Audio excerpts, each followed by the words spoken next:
All right.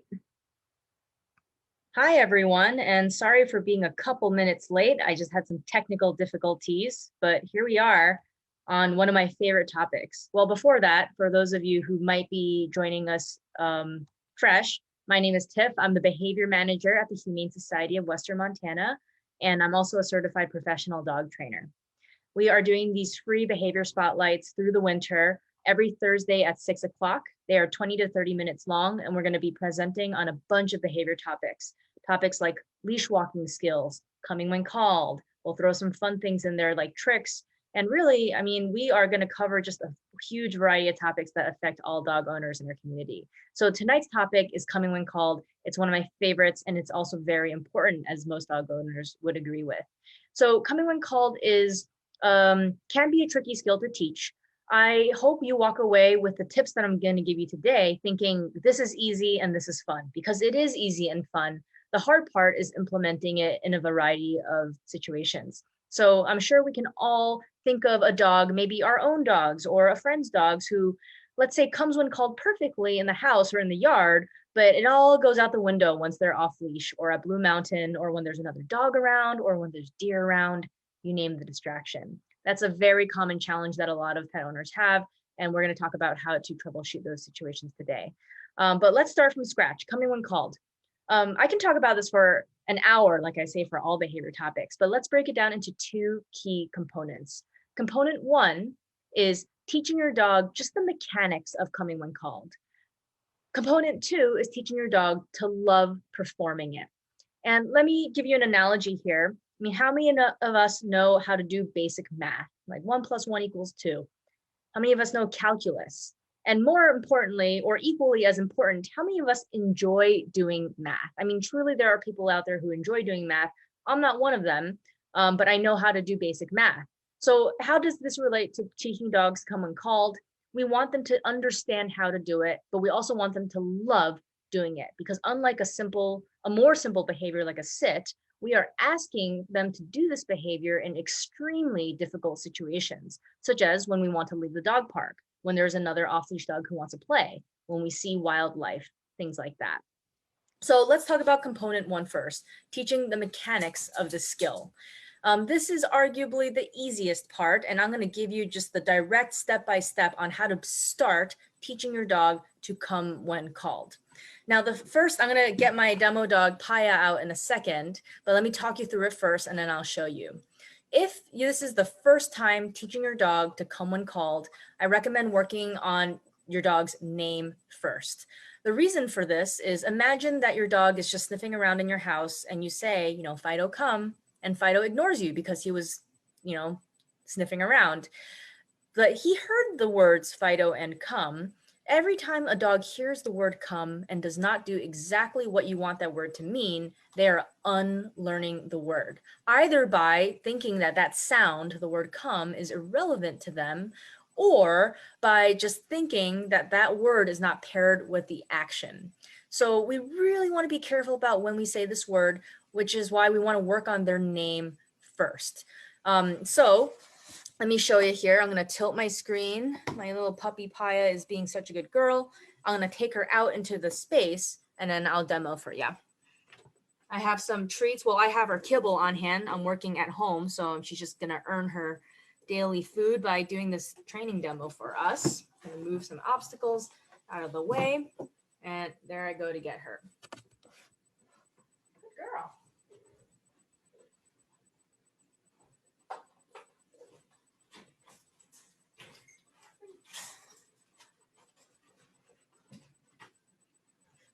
All right, so here's my little rock star. Okay, so I'm gonna work on her name first. So all I'm gonna do is say her name, Paya, good. And when she looks at me, I'm gonna say good and give her a treat. I'm gonna repeat this 5 times. Paya, good. Paya, good. Paya, good. She's already looking at me, but even if she wasn't, Paya, good. And so on and so forth. I think that was maybe 4 times, but I ideally want to do this 5 times. I could talk about name recognition all day too, but I'm going to fast forward here and show you how this applies to teaching a dog how to come when called. So the most common, and not even mistake, but something that can make teaching dogs this skill hard is people tend to lump the dog's name and the word come together, like Fido come all at once. And like I said earlier, if you lump it together but your dog misses that recall cue, the word come, you kind of are unteaching them that word. So here's what I want to do as far as basic mechanics go. I want to say my dog's name. I only want to say the word come when she's already moving towards me. So she's a little distracted. Paya, come. Good girl. So did you see how I said her name to get her attention first? And only when she started moving towards me did I add in the word come. All right, I'm going to do this a few times. For the sake of demonstration, I'm going to throw a treat to distract her. Get it.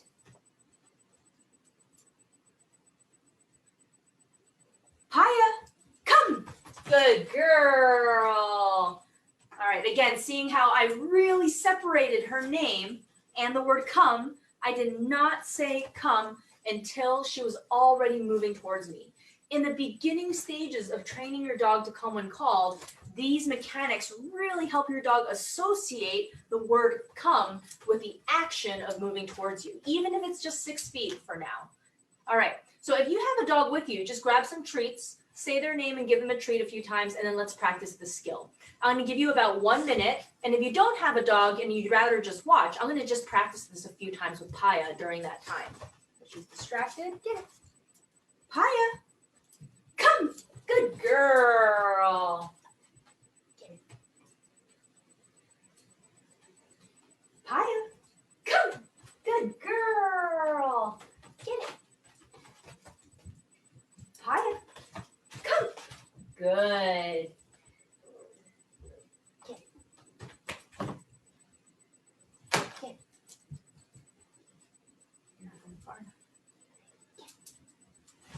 Paya, good girl. 1 more for me.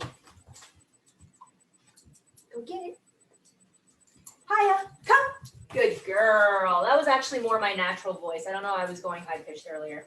All righty. You should always train with your natural voice. Because when I say, come here, you know, at home, but on the trail, I say, come here. Then sometimes dogs can hear that difference. So I'm going to pause right here really quickly just to give people a chance to ask any questions about these basic mechanics first. And I'm going to watch the chat just for a moment. I always say this just to explain myself. There is a little bit of a lag between Zoom and the Facebook Live, so I just always like to leave time for questions. And as always, if I don't get to your question today, I will provide resources at the end of this live stream so that we can continue having a conversation about behavior if you have further questions.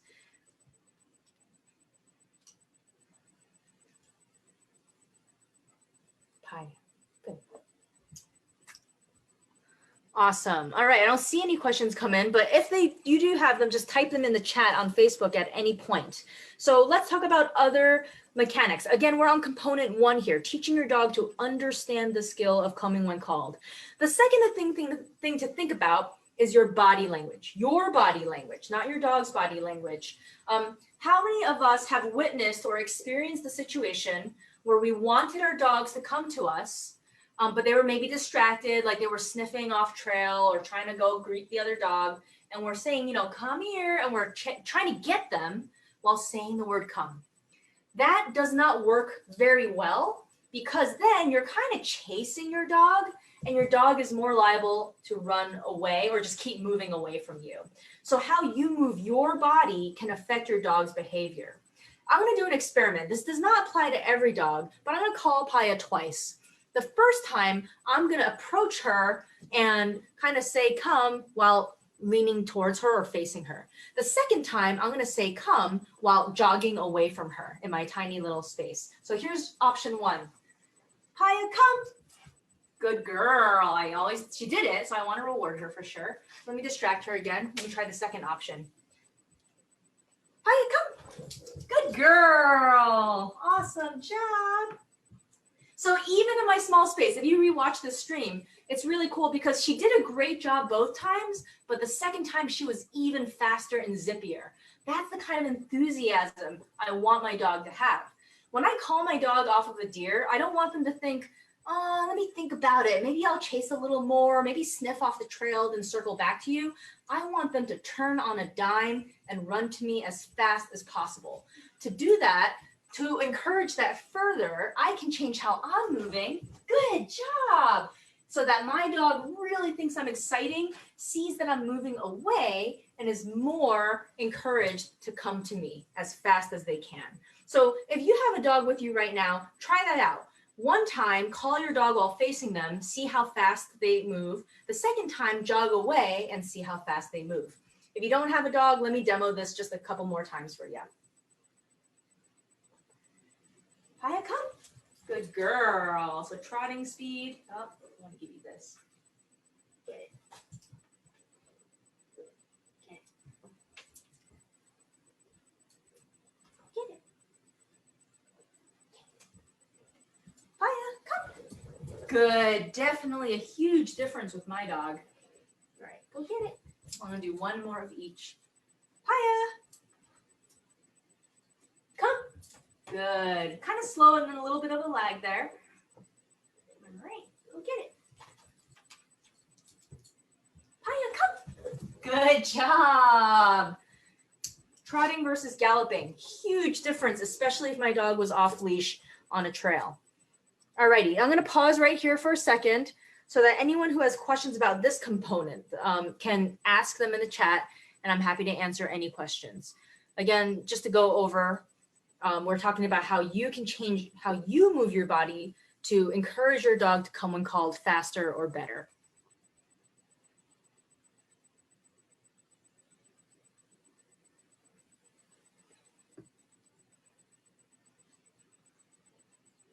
Girl.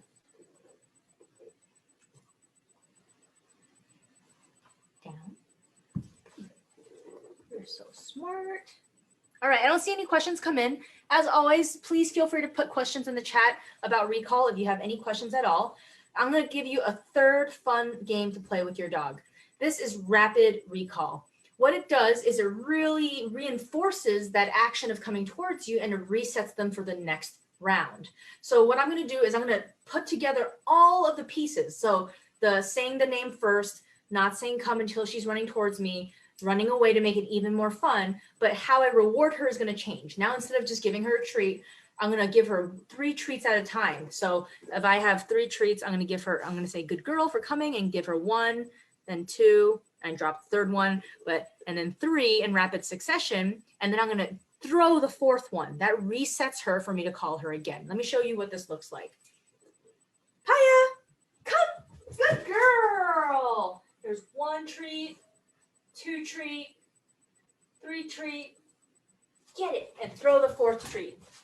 Hiya, come, good girl. 1, 2, 3, and throw the 4th treat. Get it. Hiya, come, good girl. 1, 2, 3, throw the 4th treat. Look at how excited she is. It's really a fun game for your dog. I mean, you don't want to do this for 5 minutes. Just do 5 reps, call it a day. But it's just a really great way to make it exciting and fun for your dog. If you have a dog with you right now, go ahead and give this a try. Do 2 or 3. And if you don't have a dog, I'm just going to do a few more with Paya to demonstrate, and then we'll talk about the second component, big component to recall training. Paya, come. Good girl. 1, 2, 3.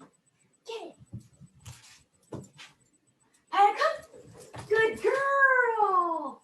1, 2, 3. Get it. Oh, she's ready. Paya, come. Good girl. 1, 2, 3. Get it. Oh, you missed it. It was right here. It was right here. All righty. So if you do have dogs, I wish I could see. I love watching people practice coming when called. It should be really fun for all parties. So let's pause right here for a second. And I'm going to just give you guys a few seconds to put any questions in the chat if you have any questions. And then we're going to move on to my favorite and I think the most important part of recall training. Throwing her treats. Good. Yeah. All right, I don't see any questions come in, so onwards we go. So everything I just talked about, and I gave you 3 to 4 tips there. When to say the word come and using the name first, your body language, and this rapid recall game. Those are part of the first component, which is teaching your dog the mechanics of coming when called, just teaching them the skill for the first time. Now, I said already that the second component is teaching your dog to enjoy doing it with as much enthusiasm as possible. To do this, what you want to do when you're, especially when you're practicing this in the real world, so not just in your house, but on a hike, is you want to think about what your dog loves most in this world, and you want to use it as a jackpot reward. A jackpot reward for recall is a reward that is longer lasting and bigger than your average reward. So as an example, I use kibble for all training, loose leash walking, check-ins, sits, downs, recall in the house. I have in my other pouch, I have cheese. Sometimes I have chicken. And I use that for situations around dogs. And a jackpot is different than all of that. I'm going to show you a video in a second about what a jackpot is, but I'm also going to grab one right now. Give me just 3 seconds. No, give me 10 seconds.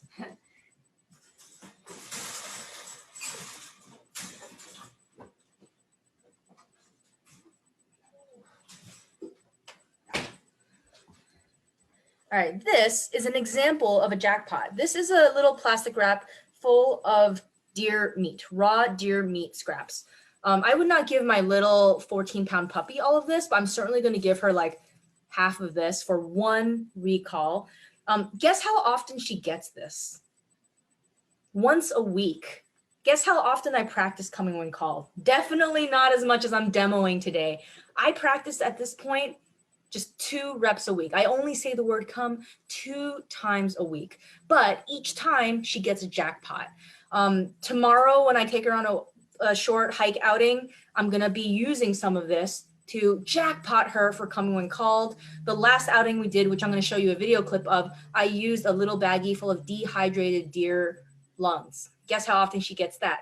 Almost never. So the jackpot is long lasting, it's novel. If your dog gets chicken all the time in their dinner, do not use the chicken as a jackpot because that's not novel. Or, don't give it to them in their dinner. Use it as a jackpot instead. I hope I remember to put this in the fridge later. Okay, so everything else is exactly the same. It's just you want to give them this outstanding over-the-top reward. And whatever, a jackpot is different for every dog. My older dog, who's kind of gated over here right now, he's actually more toy motivated than food motivated. So his jackpot when he came when called was getting to bite at this huge tug sleeve that I have. And Paya is very food motivated. So I know that using really special foods is an effective jackpot for her. My old dog that I used to have was also very food motivated. So jackpots really worked for him. I had no problems calling my dog off deer carcasses and all of that because they learned that they get the best things from me for responding to me and coming when called. So I'm going to show you some live footage from my training this week actually, but let me just put my puppy away for a second. She's being good, but she's squirmy. So I'm just going to put her away and I can show you what I do too. Very easy. I'm just going to get her, set up the little pen.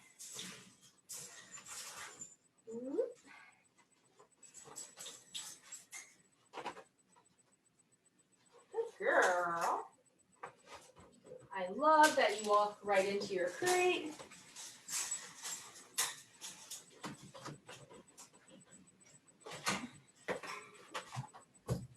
And now I can show you some things. All right. Before I show you, these are very short video clips and they are actual clips from my training with my dogs because they didn't come to me knowing how to come when called. But before I show it to you, I just want to emphasize that all my dogs in these videos are at different stages of training.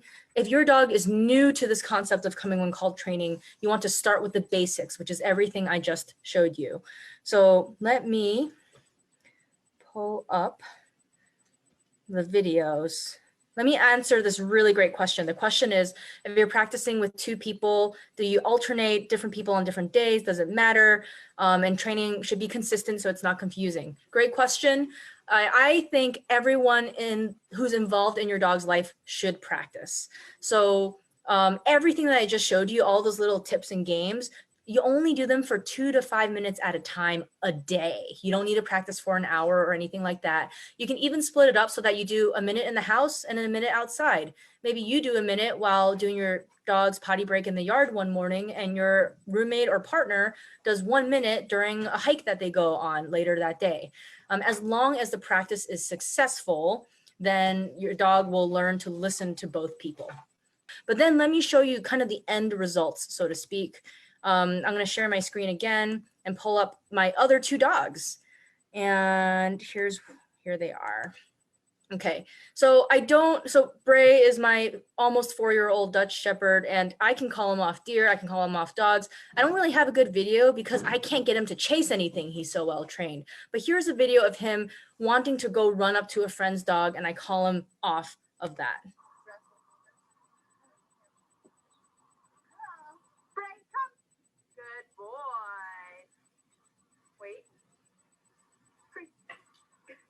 What a good boy. All right, and if you ever see me on the trails, that's pretty much what I'm gonna do. I'm not gonna let my dog approach yours unless your dog is gonna approach mine. That recall is so important. Okay, one more clip. It's very, very short. I actually got this clip with my older dog who has since passed. I actually saw a deer, so I was able to practice with deer. Both of my dogs, Bray and Sorrel, have successfully chased deer in their past. So it's not like they haven't ever experienced the thrill of the chase. They both have really high prey drive.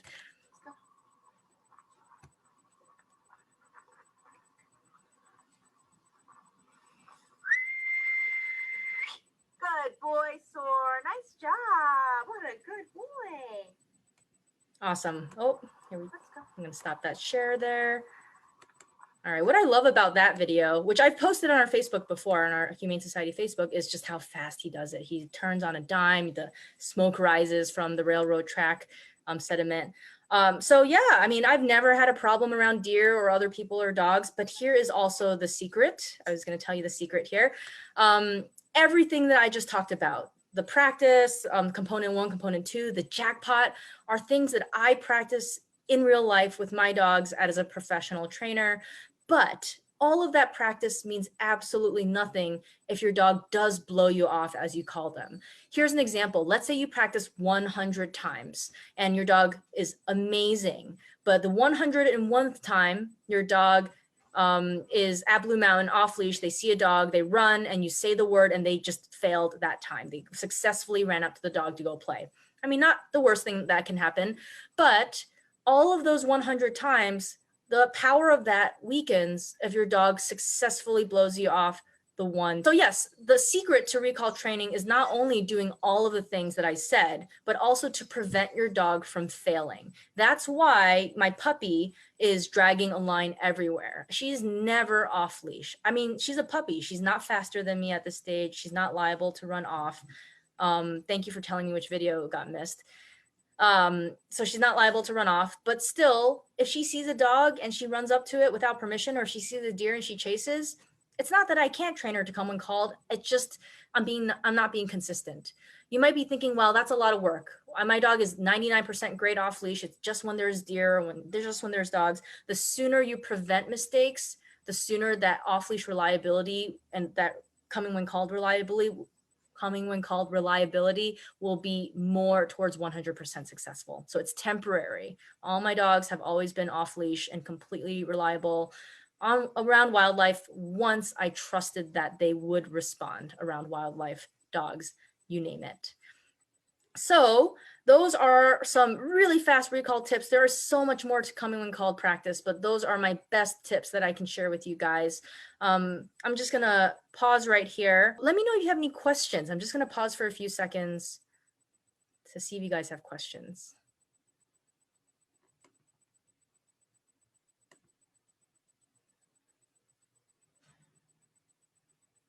Great question. So one question is, I love the wording too, so I'm just going to read it. If your dog looks at you and says, nah, this is more interesting, and runs off, the practice with the meatball should help that. Yes, but what would help that even more is if your dog was on a long line so they can't just blow you off. You don't use a long line or a leash to pull your dog back to you. You use it to prevent them from being able to fully blow you off and fully chase the deer or dog or whatever that is. That component is as equally important as using the jackpot reward.